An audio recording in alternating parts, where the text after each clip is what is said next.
আমরা দেখলাম যে ৯ জন সচিবের চুক্তিভিত্তিক নিয়োগ বাতিল করা হলো। কোথাও, কোথাও রদ বদল করা হচ্ছে। পুলিশের আইজি চেঞ্জ করা হলো। আম স্বরাষ্ট্র সচিব থেকে মন্ত্রিপরিষদ সচিব করা হলো নসিমুল গনি সাহেবকে। আমরা জানি যে প্রশাসনের বেশ কিছু জায়গা দখল করে নিয়েছে জামাত।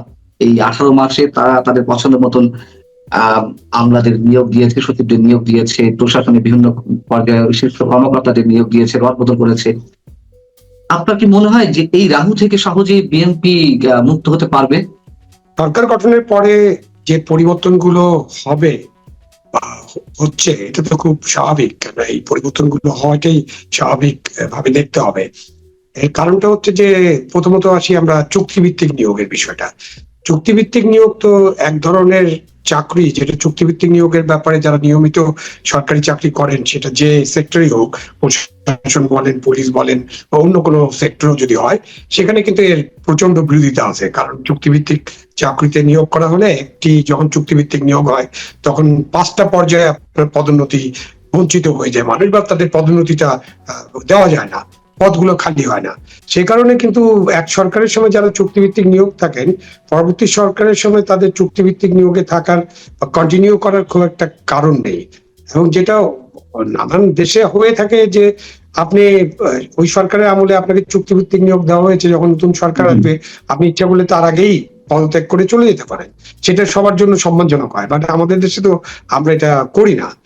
কেউ করেন না আর কি চুক্তিভিত্তিক নিয়োগের। কাউকে আমি দু একটা উদাহরণ ছাড়া কাউকে আমি দেখিনি যে তারা নিজের থেকে সরে গেছেন। স্বাভাবিকভাবে আপনি যখন সরকার পরিবর্তন হবে, সেই সরকার আপনাকে রাখবে কিনা বা আপনি থাকার জন্য তদবির করবেন কিনা, এগুলো নানান ব্যাপার থাকে। সুতরাং যে চুক্তিভিত্তিক নিয়োগগুলো বাতিল হচ্ছে বা যারা চুক্তিভিত্তিক নিয়োগে আছেন, যারা ডক্টর ইউনূসের সময় চুক্তিভিত্তিক নিয়োগ পেয়েছিলেন, স্বাভাবিকভাবে তারা নিজের থেকে সরে যাওয়াটা তাদের জন্য খুবই সম্মানজনক হবে, এবং সরকার কিন্তু এগুলো আস্তে আস্তে সরিয়ে ফেলবেন। এটাকে আমি একটা স্বাভাবিক প্রক্রিয়ার অংশ হিসেবেই দেখছি এখন। শুধু চুক্তিভিত্তিক নিয়োগ নয়, নানান ক্ষেত্রে প্রশাসনের বিভিন্ন সংস্থা পরিচালক রদবদল করা হচ্ছে, সচিবদের রদবদল করা হচ্ছে।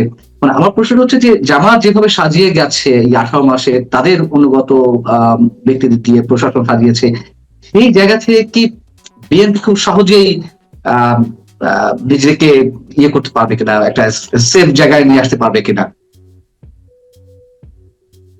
আমার কাছে যেটা মনে হয় যে, যারা প্রজাতন্ত্রে চাকরি করেন, এখন প্রজাতন্ত্রে সবাই চাকরি তো করেন, সবাই তো প্রজাতন্ত্রের কর্মচারী। এখন কেউ কেউ না তাদের নিজেদেরকে তো প্রজাতন্ত্রের কর্মচারী মনে করেন না, কেউ কেউ হয়তো দল করেন, দলবাজ কর্মকর্তা আছে বা দলের আদর্শের প্রতি অনুগত কর্মকর্তা আছেন, বাট এটার সংখ্যা কিন্তু খুব কম। ওইভাবে যদি দেখেন, তাহলে ওই ছাত্র রাজনীতির মতো বা দেশের রাজনীতির মতো 2-3-5% মানুষ এই ধরনের একেবারে সরাসরি রাজনৈতিক অঙ্গনের সাথে জড়িত বা রাজনৈতিক নেতাদের সাথে যাদের ধরম মরম আছে, এরকমটা আছে। আইজিপি পুলিশের মহাপরিদর্শক আলী হোসেন সাহেব, তিনি আওয়ামী লীগের সময় স্যাক্ট হলেন। তিনি একসময় ছাত্র দল করতেন এই অভিযোগে। সহকারী পুলিশ সুপার হিসেবে তিনি জয়েন করেছিলেন। পরবর্তীতে আবার বিএনপি ক্ষমতায় এলো, তাকে আবার পদায়ন করা হলো। বিভিন্ন জায়গায় তিনি পুলিশ সুপার হিসেবে কাজ করেছেন। আবার আওয়ামী লীগ এসে তাকে স্যাক করলো, তাকে সাময়িকভাবে বরখাস্ত করার পরে স্থায়ীভাবে বরখাস্ত করলো। সেই ব্যক্তিকে আবার বিএনপি এসে আইজিপি পদে নিয়োগ দিল। কে ভালো কাজ করেছে, কে খারাপ কাজ করেছে, আমি সেই বিশ্লেষণ যাচ্ছি না। বিষয়টা হচ্ছে যে, রাজনৈতিক ভাবে এই শীর্ষ পদগুলোতে নিয়োগ দেওয়া হচ্ছে, আবার পছন্দ না হলে বাদ দিয়ে দেওয়া হচ্ছে আরেক দল যখন ক্ষমতা আসছে। এই ট্র্যাডিশন যদি অব্যাহত থাকে, তাহলে আমাদের মুক্তি কোথায়? প্রথমত এই ট্রেডিশন থেকে আমাদের বেরিয়ে আসতে হবে। আপনি যদি একটা ব্যক্তির কথা আলোচনা বা কিছু মানুষের কথা যদি চিন্তা করেন, যাদেরকে একটা সময়ে অন্য কোনো রাজনৈতিক দলের ছাত্র সংগঠনের সাথে যুক্ত থাকার কারণে অন্যায়ভাবে যাদেরকে বের করে দেওয়া হলো, নিশ্চয়ই আপনার যদি স্পেসিফিক কারণ থাকে, স্পেসিফিক আপনি কোনো অভিযোগ প্রমাণ করতে পারতেন, কোনো দুর্নীতির অভিযোগ কিংবা ওনার অসদাচরণের অভিযোগ, অথবা আপনি তাকে অদক্ষতার অভিযোগ, মানে কিছু যদি আপনি জেনুইন কোনো কারণ ছাড়া যদি কাউকে এরকম বের করে দেন, স্বাভাবিকভাবে তার কিন্তু ন্যায় বিচার পাওয়ার অধিকার আছে। সুতরাং এটাকে আমি, যদি তিনি আবেদন করে থাকেন বা তার প্রতি একটা ন্যায় বিচার করা দরকার মনে করে থাকলে, এই ন্যায় বিচারটা হতে পারে। এখন ওইসব ব্যক্তিকে নিয়ে আপনি ডিপ অ্যানালাইসিস করতে পারি আমরা, একেবারে ভেতরে ঢুকতে পারে সাংবাদিকরা, যে তার পুরা জীবনটা, পুরা চাকরি জীবনটা, পুরা রাজনৈতিক যখন ছাত্র দল করেছে অথবা ছাত্রলীগ করেছে অথবা শিবির করেছে, এরকম বিশ্ববিদ্যালয়ে নানান কারণে নানান ছাত্র সংগঠনের সাথে অনেকের একটা গূঢ় যোগাযোগ হয় অথবা হালকা যোগাযোগ থাকে। আমাদের বিশ্ববিদ্যালয়গুলোর যে সংস্কৃতি, যে গণরুম সংস্কৃতি ছিল, যে চাপ ছিল, সেখানে কিন্তু অনেককে, অনেক ভালো ছাত্রকেও এইসবে ইনভলভ হতে হয়। তো আপনি যখন সরকার পরিবর্তন হবে, আপনি তখন ওই যে তখন কি কর্মী ছিল সেটার ভিত্তিতে বিবেচনা করে তার প্রতি যদি অন্যায় করেন, সেটা তো একটা ন্যায় বিচার পেতেই হবে। এবং এই ন্যায় বিচারের জিনিসটা প্রসঙ্গ তো আছেই। আমি আপনার সাথে একদম একমত যে এই কারণে কাউকে বের করে দেওয়া বা কাউকে গ্রহণ করা, এইটার রীতিটাকে পরিবর্তন করতে হবে।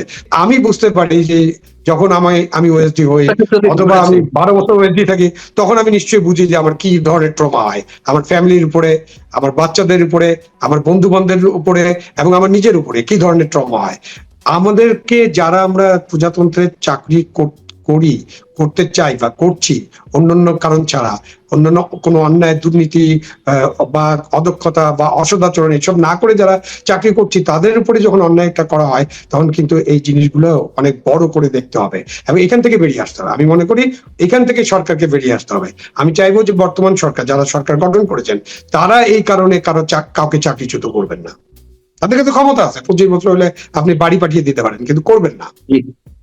এটি তো একটি বিষয়, ন্যায় অন্যায় প্রশ্নে ন্যায় বিচার পাওয়ার ক্ষেত্রে যে কথাগুলো বললেন, কিন্তু প্রজাতন্ত্রের কর্মচারী হিসেবে বা কর্মকর্তা হিসেবে আপনারা যারা কাজ করছেন, যাদেরকে এইভাবে দলীয় বিবেচনায় বা সামান্য অজুহাতে এইভাবে অব্যাহতি দেওয়া হচ্ছে চাকরি থেকে বা সাময়িক বরখাস্ত করা হচ্ছে, যেভাবেই হোক না কেন, আপনারা তো কাজ করতে পারেননি, অথবা এখন যারা রয়েছেন প্রশাসনের বিভিন্ন পর্যায়ে, যদি রাজনৈতিক সরকারগুলো এই ধরনের বিভিন্ন চাপের মুখে রাখে, তাহলে কাজ করবেন কিভাবে নিশ্চিন্তে? স্বাধীনভাবে তো কাজ করার কোনো পরিস্থিতি থাকে না, এবং যার কারণে তো রাষ্ট্র নানানভাবে ক্ষতির সম্মুখীন হচ্ছে।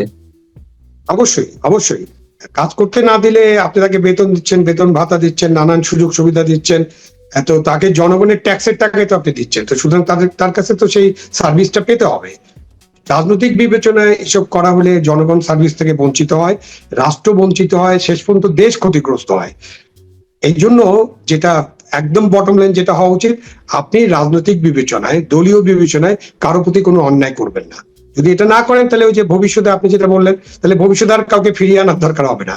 আগামী 5 বছর বা আগামী 3 বছর যতদিন সরকার আছে, যতদিন এই কাজটা যদি আমরা কন্টিনিউ করতে পারি, যে আপনি কাউকে অন্যায়ভাবে বের করে দিবেন না রাজনৈতিক বিবেচনায়, তাহলে কিন্তু আর ফিরিয়ে আনার প্রশ্ন আসবে না। আপনি যেটা করবেন, আপনি আইনের শাসন করেন।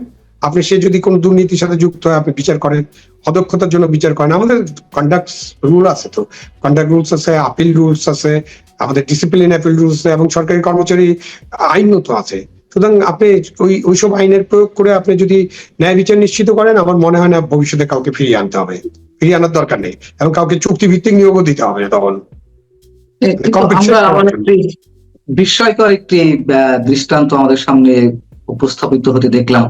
রাজশাহী রেঞ্জের ডিআইজি তিনি একটি লিখিত নির্দেশনা দিয়েছেন, তার অধীনে যে 8 জেলার পুলিশ সুপার রয়েছেন, তাদেরকে যে ফ্যাসিস্ট নিষিদ্ধ সংগঠনের নেতা কর্মীরা জামিন পেলে তাদেরকে আবার শোন অ্যারেস্ট দেখিয়ে কারাগারে প্রেরণ করতে হবে। এই অভিজ্ঞতা আমাদের আছে, আপনিও কারাগারে ছিলেন, আমিও কারাগারে ছিলাম প্রায় 3-4 মাস করে, এবং সেখানে পিডব্লিউ বলে একটি কথা ছিল যে পেন্ডিং ওয়ারেন্টে মানুষ জামিন হচ্ছে, আর পেন্ডিং ওয়ারেন্টে আবার এক এক করে শোন অ্যারেস্ট দেখানো হচ্ছে।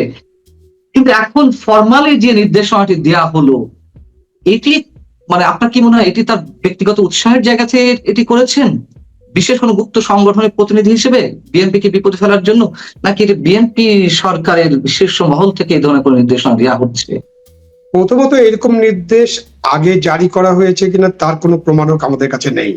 সুতরাং আমি যখন প্রথম এই নির্দেশটা আজকে সকালে যখন ব্রেক হলো, ফেসবুকে বা মিডিয়াতে যখন দেখলাম, সামাজিক গণমাধ্যমে যখন প্রচার হলো, তখন কিন্তু আমি এটা বিশ্বাস করিনি। আমি মনে করছি এটা একটা এআই দ্বারা যে সৃষ্টি করা একটা অর্ডার, যে অর্ডারটা দিয়ে কাউকে বিব্রত করার চেষ্টা করা হচ্ছে বা একটা ফান করা হচ্ছে। এটার কোনো প্রয়োজন ছিল না বা প্রয়োজন নেই বলে আমি মনে করি। এখন উনি আরো ভালো বলতে পারেন উনি কি প্রয়োজন এটা ফিল করেছেন, এবং একটা রাজশাহী ডিআইজি, রেঞ্জের ডিআইজি কেন এটা করবেন? করলে তো সব রেঞ্জের ডিআইজি একসাথেই করতে পারতেন, অথবা আমাদের আইজিপি অফিস থেকে কোন একটা নির্দেশনা জারি হতে পারতো।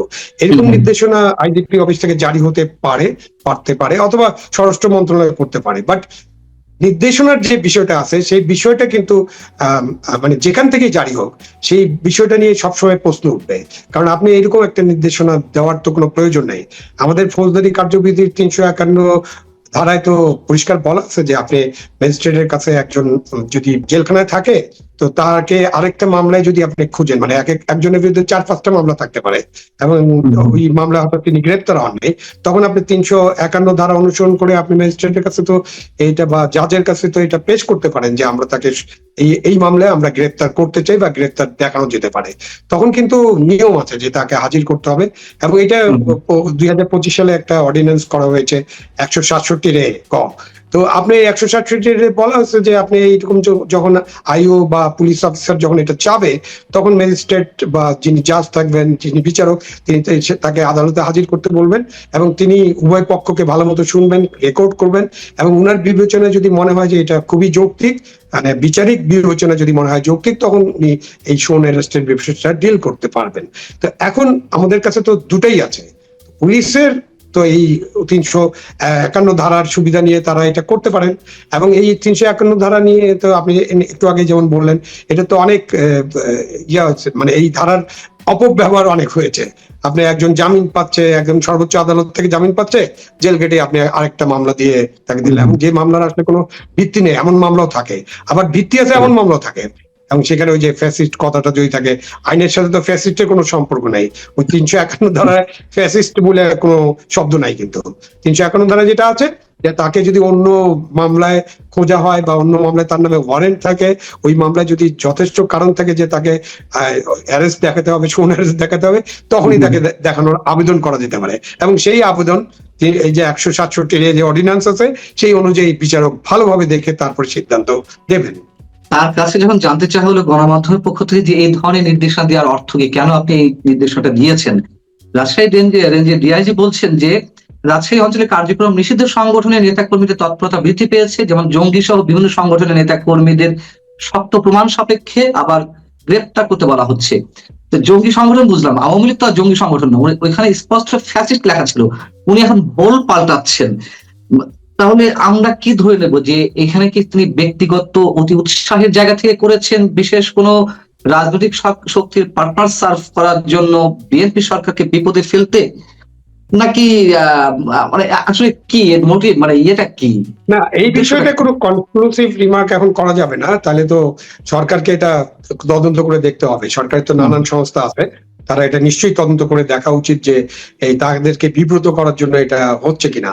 বাট এই যে এই ধরনের চিঠি কিন্তু বিব্রতকর, এবং অলরেডি বিব্রত হয়েছে অনেকেই, তাই না? এবং উনি নিজেও বিব্রত হচ্ছেন বলে উনি তার পজিশন হয়তো চেঞ্জ করার চেষ্টা করছেন। সুতরাং আপনি একজন সরকারি কর্মকর্তা বা যে প্রজাতন্ত্রের কর্মচারী, উনি যে কাজটা করবেন তাকে আইনটা ভালো মতো পড়তে হবে, আইনটা অনুসরণ করতে হবে। তিনি এমন কাজ করবেন না যাতে সরকার বিব্রত হয়, এবং তার তো এমন কাজ করা উচিত না যিনি অন্য কোনো কারো পক্ষ এই কাজটা করবেন, ষড়যন্ত্র করবেন, সেটা তো অপরাধ হবে। সরকারকে বিব্রত করা অপরাধ হবে, অন্য কারো পক্ষ হয়ে এই কাজটা করাও অপরাধ হবে। সুতরাং এটাকে সরকার দেখবেন, নিশ্চয়ই সরকারের তো বিভিন্ন এজেন্সি আছে, তারা খবর নেবেন। জামিন বিষয়ে নানান ধরনের কথাবার্তা হচ্ছে, এর মধ্যে আমরা দেখলাম যে বরিশালে এডিশনাল চিফ মেট্রোপলিটন ম্যাজিস্ট্রেটের এজলাসে বিএনপি পন্থী আইনজীবীদের যেই এক ধরনের সন্ত্রাস সৃষ্টি এবং বিচারককে একেবারে, উনি আরেকটি মামলার জামিন শুনানি করছিলেন, এখানে গিয়ে থ্রেট করা, আঙুল উঁচিয়ে কথা বলছেন কেউ কেউ, আওয়ামী লীগের কোনো নেতা কর্মীর ওইখানে জামিন মঞ্জুর করা হয়েছে এটির প্রতিবাদে। আবার এক ধরনের মব, যেখানে আমাদের স্বরাষ্ট্রমন্ত্রী, নতুন সরকারের স্বরাষ্ট্রমন্ত্রী সালাউদ্দিন আহমেদ বলেছেন যে 5 আগস্ট পর যেই মামলাগুলো হয়েছে একটা বিশেষ সুবিধাভোগী শ্রেণী এইগুলো করেছে, এগুলো পুনর্বিবেচনা করা হবে। তাহলে আবার জামিন দেওয়ার ক্ষেত্রে কেন বিএনপির একটি অংশ, আইনজীবীদের একটি অংশ এই ধরনের মব ক্রিয়েট করছে? এইগুলো এখানেও কি কোনো গুপ্ত সংগঠন কাজ করছে? না, আপনি আদালতে বলেন বা যেখানে বলেন, আপনি যদি কোনো কেউ বেআইনি ভাবে কোনো মব করে, এবং এই চাপ তো দেওয়াই যাবে না, এটা তো বিচারকের স্বাধীনতা, উনি কাকে জামিন দিবেন কাকে দেবেন না। এবং আপনার তো জামিনের বিরুদ্ধে আপিল করারও সুযোগ আছে, আপনার তার হায়ার কোর্টে যে আপিল করতে পারে। সুতরাং যেখানে প্রসেসটা ঠিক করা আছে, আপনি 17 মাসের যা ঘটেছে, এখন এই 17 মাসের নতুন রিপিটিশন তো মানুষ দেখতে চায় না, নিশ্চয়ই সরকারও দেখতে চায় না। এবং সরকারের যে ঘোষণা, যেটা স্বরাষ্ট্রমন্ত্রী বলেছেন বা আইনমন্ত্রী বলেছেন, বা বিচারের যে প্রক্রিয়া শুরু হওয়া দরকার, যেটা আগে ঠিক মতো ছিল না, একটা দমবন্ধ অবস্থা ছিল, এবং বিচারকরা নিজেরাও ভয় পেতেন যে তারা সুবিচার করতে পারবেন কিনা। এরকম পরিস্থিতি আমরা দেখেছি এবং আমরা নিজেরাই ফেস করেছি। সুতরাং এই পর্যায়ে আবার নতুন করে এই পরিস্থিতি সৃষ্টি হওয়া খুবই ন্যাক্কারজনক হবে, এবং এটা হওয়া উচিত হবে না। এবং যারা এটা করছেন তাদেরকে বিবেচনা করতে হবে যে তারা এটা কিন্তু তাদের দলকে সহায়তা করছেন না, বরঞ্চ দলকে একটা বিপদের মুখে ফেলছেন। কেন, নিজের দল সরকারে আছে এবং আপনি যদি তখন আদালতে এইসব করেন, সেটাকে তো মব হিসেবেই বিবেচনা করা হবে, এবং এই মবটা একজন আইনজীবী হিসেবে আপনি করতে পারেন না এবং করা উচিত হবে না। যেটা হয়েছে সেটারও তো বিচার হওয়ার কথা। তো বিচার হয় হোক, আর বিচার না হলে তাহলে এই যে বিচারহীনতার যে সংস্কৃতি, সেটা চালু থাকবে। সুতরাং ওইসব মবের কিছু বিচার শুরু হলে হয়তো এই মব